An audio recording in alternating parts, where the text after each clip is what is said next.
कहीं आप भी रमेश जी जैसे फाइनेंशियल मिस्टेक तो नहीं कर रहे हैं?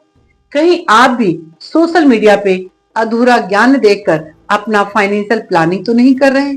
कहीं आप भी कुछ ऐसे सेल्समैन के चक्कर में तो नहीं पड़ गए जो आपको आधा अधूरा ज्ञान देकर आपके फाइनेंशियल प्लानिंग को पूरी तरह से डैमेज कर रहे हैं? नमस्कार दोस्तों, मैं इंजीनियर रानी ठाकुर, फाइनेंशियल एडवाइजर। आज मैं रमेश जी का एक एग्जाम्पल ले रही हूँ। रमेश जी जो बहुत समझदार थे, अच्छी खासी जॉब चल रही थी, अच्छा खासा उनको सैलरी भी मिल रहा था। 5,000 रुपये महीने की एक इंडोमेंट प्लान पिछले 7 सालों से वो पे कर रहे थे।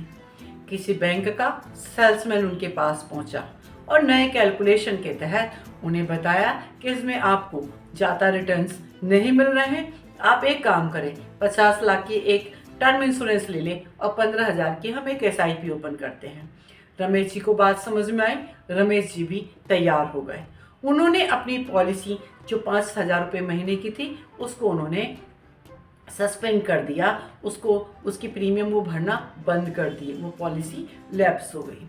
रमेश जी बहुत खुश थे कि 15,000 रुपये की SIP, इतना अच्छा खासा रिटर्न मिलेगा और 50 लाख का टर्म इंश्योरेंस। वो बहुत मोटिवेटेड होकर अपने साथ के दोस्तों को भी बताने लगे और उन्हें भी मोटिवेट करने लगे कि इंडोमेंट प्लान्स में कुछ नहीं मिलता है, तुम ऐसा करो। बहुत अच्छा चलता रहा। लगभग 4.5 महीने के बाद रमेश जी को अचानक हार्ट में पेन आने लगा। जब वो हॉस्पिटलाइज हुए तो उन्हें साइलेंट अटैक के कारण उनकी डेथ हो गई। जब उनकी वाइफ क्लेम लेने गई टर्म इंश्योरेंस का तो उन्हें कुछ नहीं मिला क्योंकि उनकी पॉलिसी लैप्स पड़ी हुई थी। IRDA नियम के तहत 3 साल के अंदर में पॉलिसी लैप्स नहीं होना चाहिए कोई भी नया प्लान लेने के लिए। ऐसी गलतियां बहुत सारे लोग करते हैं क्योंकि मैं एक फाइनेंशियल एडवाइजर हूँ, फील्ड में घूमती हूँ तो लोगों को देखती हूँ कि वो उन सब चीज़ों में ज़्यादा बिलीव कर लेते हैं जहाँ पे उन्हें ज़्यादा ताम झाम रिटर्न्स बताया जाता है और ऐसी मिस्टेक्स करते रहते हैं। दोस्तों, सही सॉल्यूशन ये होता उस फाइनेंशियल एडवाइजर का यदि रमेश जी को 10,000 रुपये की SIP करता, 5,000 की पुरानी जो इंडोमेंट प्लान था वो चलता रहता और 50 लाख का टर्म इंश्योरेंस दे देता। बेस्ट सॉल्यूशन वही दे सकता है जो आपका हित चाहता है। किसी बैंक के सेल्समैन आपका हित नहीं चाहता, इसलिए ज़रूरी है कि आपको अपने जो फाइनेंशियल एडवाइजर है उसकी नीयत को चेक करना। क्या वो प्रोडक्ट सेल करने आया है या आपका हित करने आया है? जो आपका हित कर सकता है वही आपके पैसे को बढ़ा सकता है।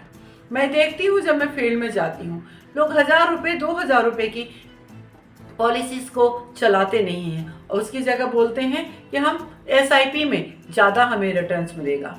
दोस्तों, मेरे पास ARN नंबर भी है, मैं म्यूचुअल फंड का भी काम करती हूँ, लेकिन मैं एक फाइनेंशियल एडवाइज़र हूँ। मेरा काम है आपके पैसे को, आपकी फैमिली को सुरक्षा देना, उनके पैसे को सही बढ़त देना, सही सलाह देना। इसलिए मैं आपको रमेश जी का एग्जाम्पल बता रही हूँ जिनसे बहुत कुछ सीखा जा सकता है। दोस्तों, समझदार बने, ना कि किसी गलत जानकारी के बहाव में बढ़े। सोशल मीडिया में रील्स का ज़माना है, वहाँ पर आपके हित के बारे में कोई नहीं जान सकता, वहाँ ये नहीं देख सकता कि आपकी फैमिली की एक्चुअल कंडीशंस क्या है। तो दोस्तों, आप बिलीव करें एक सही फाइनेंशियल एडवाइजर पे और उनकी सलाह के बिना आप कोई भी काम ना करें, नहीं तो रमेश जी की फैमिली ने कितना बड़ा नुकसान उठाया है। उन्हें किसी भी प्रकार की क्लेम नहीं मिल पाया, ना 50 लाख का, ना जो पुराने इंडोमेंट प्लान 5,000 रुपये महीने के भर रहे थे उसका, क्योंकि वो तो लैप्स हो गई और इसका वो मिल नहीं सकता था IRDA नियम के तहत। तो दोस्तों, समझदार बने, ना कि किसी की गलत जानकारी के बहाव में जाए। और मैं इस तरह की जानकारी और आपके साथ में साझा करती रहूंगी।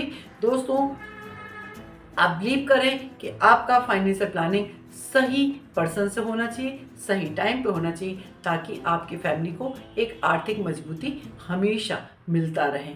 नमस्कार।